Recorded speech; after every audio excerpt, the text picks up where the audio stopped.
s láskou a svetlom. Máme tu jar. Všade prítomná Vesna, bohyňa jary, začína svoju púť. V celku, aby som začala, ja ako človek som bola považovaná v spoločnosti za čudného samotára. Takého by som povedala pozorovateľa alebo vyvrhela spoločnosti vždy na pokraji, utiahnutého človečika, ktorý sa cítil nepochopený alebo nevedel, kam patrí, nevedel kam a ako zapadnúť. Mnohí ľudia toto pociťujú pravdepodobne tiež a preto som považovala za potrebné. Cítila som, že niečo ohľadne toho mám povedať.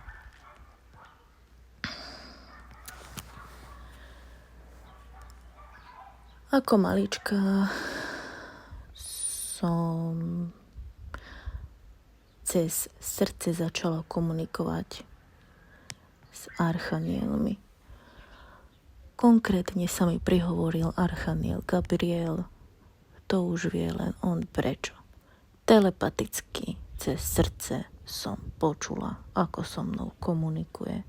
Keď som zaspávala ako dieťa, videla som biele, zlatisté svetlo, slnko, ako pôsobí na moje telo a ozdravuje ma v časoch krízy, nepochopenia v spoločnosti, do ktorej sa inkarnovala moja dušička a vyvíjal sa človek v danom systéme v tretej alebo druhej dimenzii, hustote. Ako to nazvať? Hustota realít.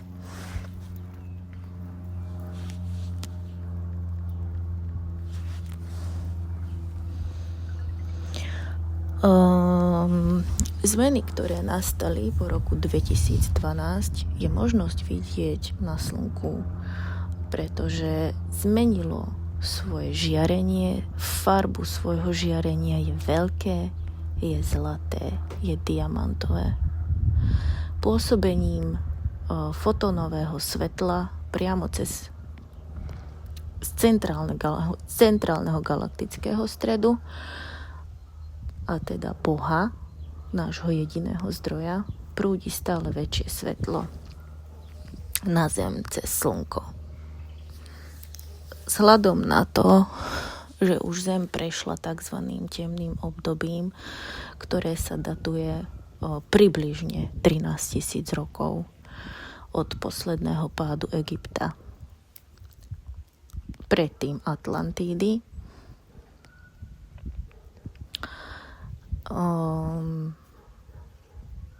zaznamenávajú sa mnohé zmeny v životoch ľudí, systémov, foriem.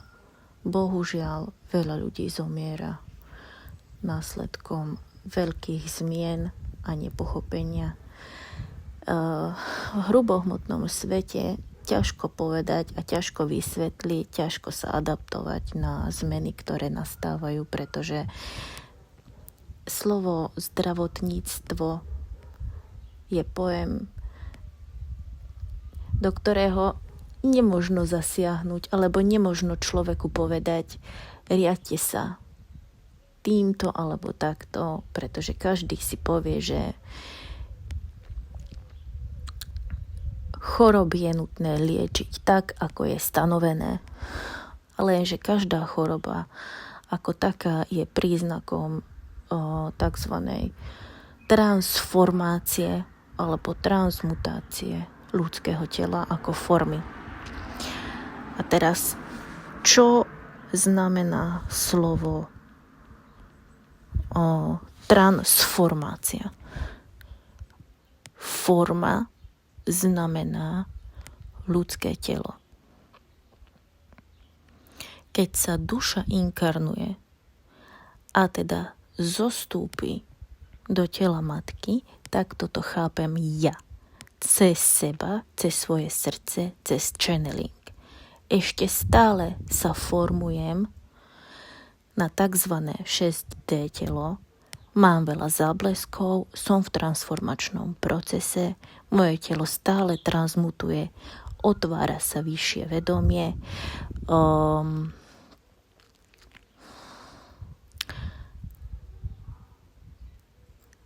Začínam vidieť a teda stávam sa jasnozrivejšou.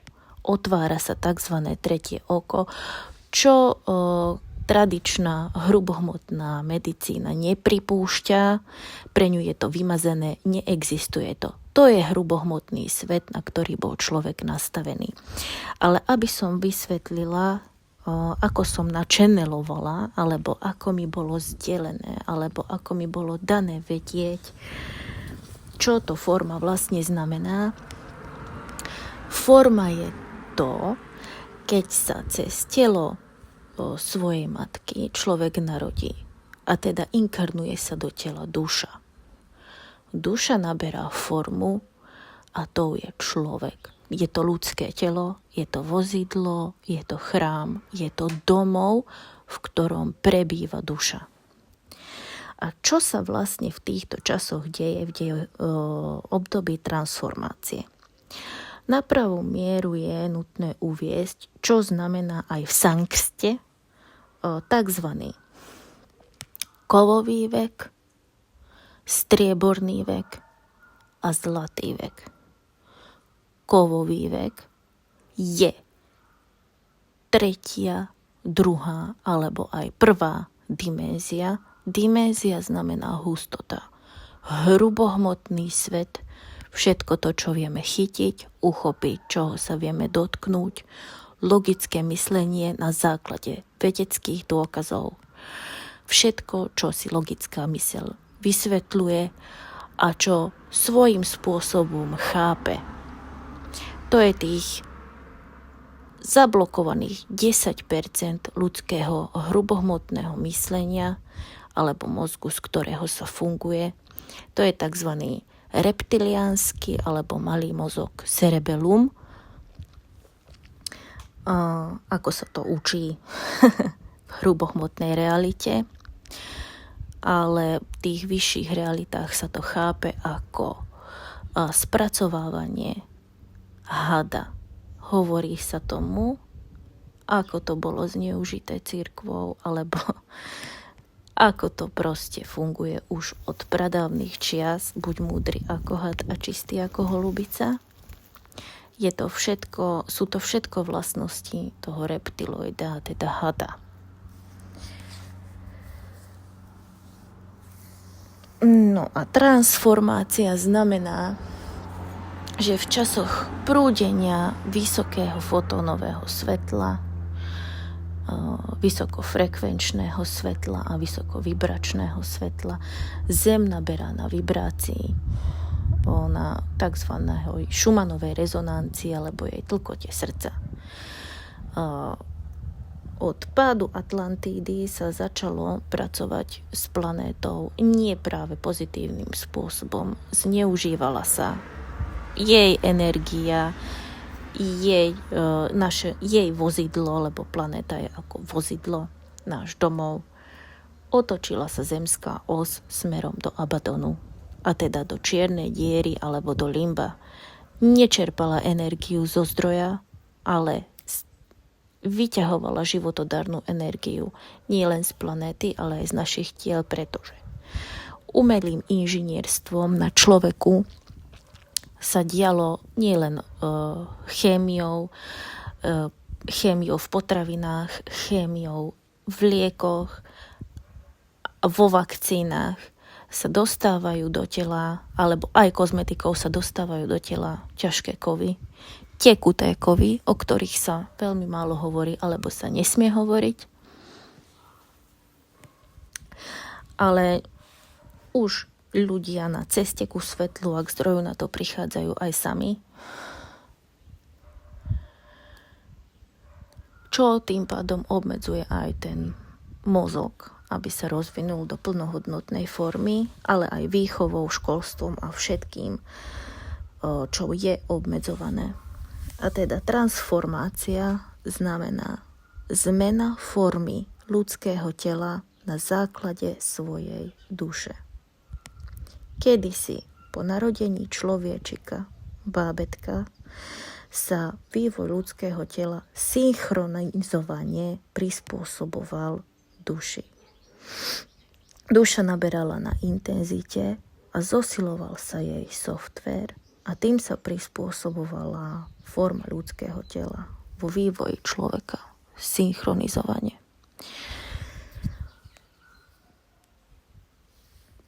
Po páde Atlantídy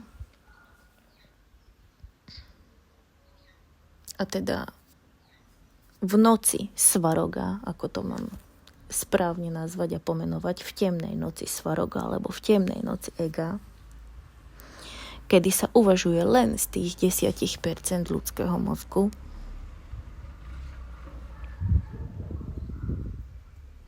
sa duša nevyvíja synchronizovanie, a teda telo nevyvíja synchronizovanie s dušou.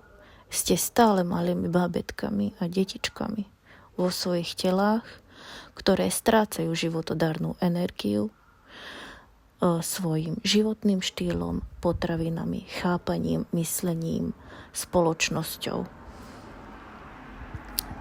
A túto životodárnu energiu z vás vyťahuje tzv. Tá čierna diera a ste uväznení, alebo sme boli uväznení neustále v reinkarnáciách a ťahaní si karmy.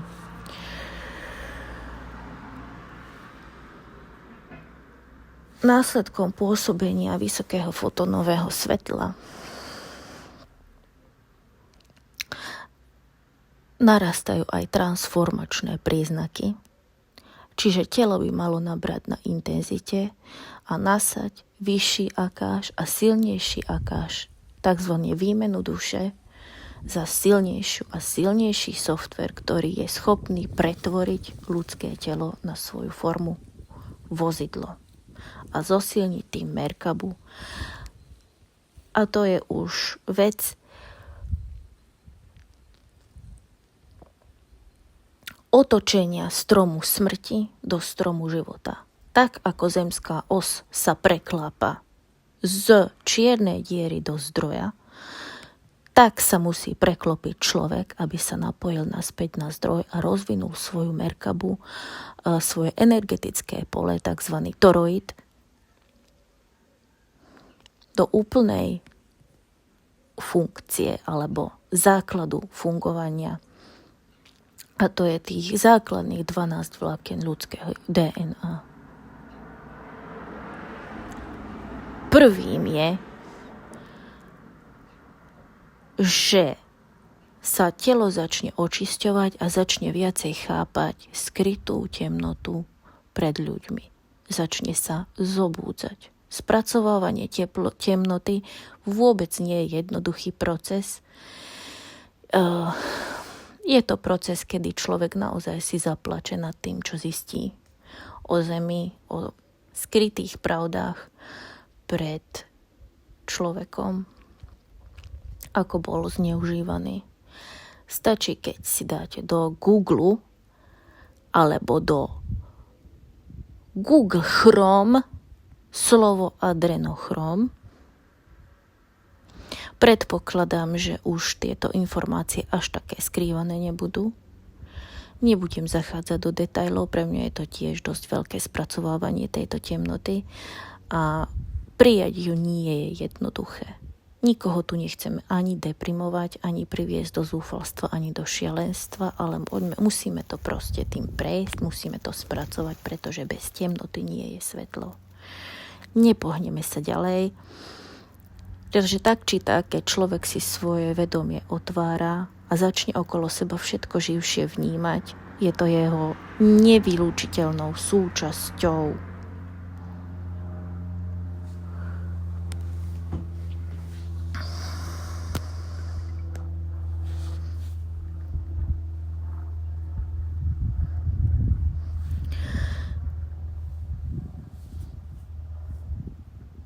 Takže otočenie stromu smrti do stromu života je pochopenie už 5. dimenzie. 4. dimenzia je očistec, to je takzvaný strieborný vek. Spomenula som kovový vek, to je to hlboké nevedomie. Strieborný vek je naberanie a začiatky chápania, čo to vedomie vlastne znamená. Čo to vedomie vlastne je? Vaše telo sa začne nielen očisťovať od ťažkých kovov, chápať a naberať na intenzite, ale sa pripravuje na otočenie do úplnej pravdy a teda do 5. dimenzie. 5. dimenzia je tvorenie mieru, hojnosti, zlata svetla. Stále patrí takzvané do strieborného veku, ale je to prešmička do zlatého veku. Je to ako keby prach zlatého veku. 6. 7. dimenzia je už zlatý základ zlatého veku, kedy už máte plne otvorené vedomie a fungujete cez jasnú zmyslovosť. Chuť, čuch, sluch, zrak. Rozjasnené chuťové poháriky, zmenený tón hlasu, zmena hlasov, atlantský kryštál v krku, jasnočujnosť piesne takzvanej líry, ja to volám aj niekedy z vlastnej skúsenosti, zvony na kostolnej veži, tinnitus a taktiež záblesky. Otváranie tretieho oka, ale s tým súvisia aj tzv. Epileptické záchvaty. Čo sa ale bohužiaľ nemám odvahu zasahovať do týchto vecí a nútiť ľudí, alebo by som povedala nútiť. Každý je sám sebe pánom a každý je zodpovedný sám za seba, ale sú prírodné liečivá, ktoré podporujú tento proces a ktoré napomáhajú týmto zmenám. Nie sú to chemické lieky, ktoré tento proces tlmia, pretože čím viac to tlmíte, tým viac sa to objaví a tým viac sa tá duša chce spamätať a tým viac to tzv. Ľudí hádže o zem. Áno, je to tak. Čím viac sa to tlmí, tým to je horšie. A chemické lieky intoxikujú telo. Na toto existujú určite aj odborníci, ktorí sa venujú prírodnej medicíne. Ja používam medicinálne huby, ako sú reishi, chaga, hericium najmä je na nervový systém a cordyceps ako prírodné antibiotikum aj. A nevylučujem ani moringu, čo mne osobne v transformačných príznakoch, ale aj chorobách, lebo sú to aj energetické nerovnováhy, červy alebo larvy v aure,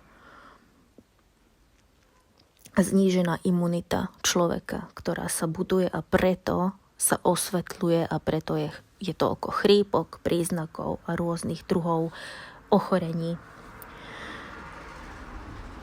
Najviac pri chrípke mne osobne pomáha moringa.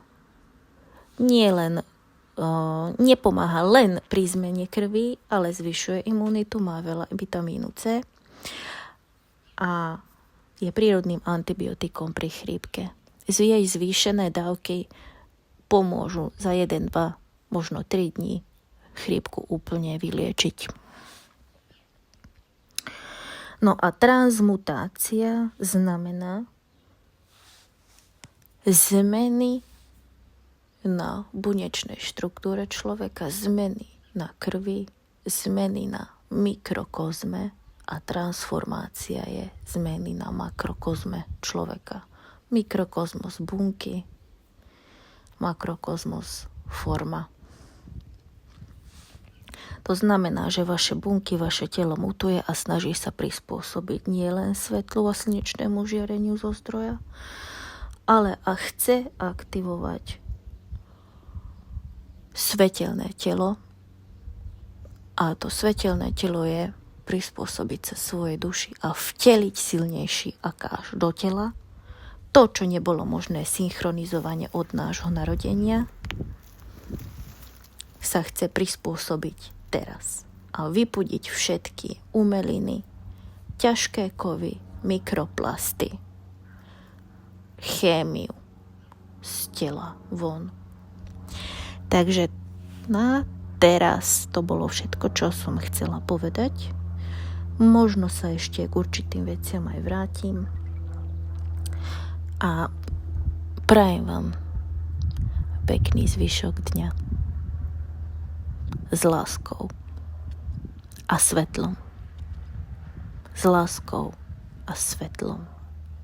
S láskou a svetlom. Ďakujem.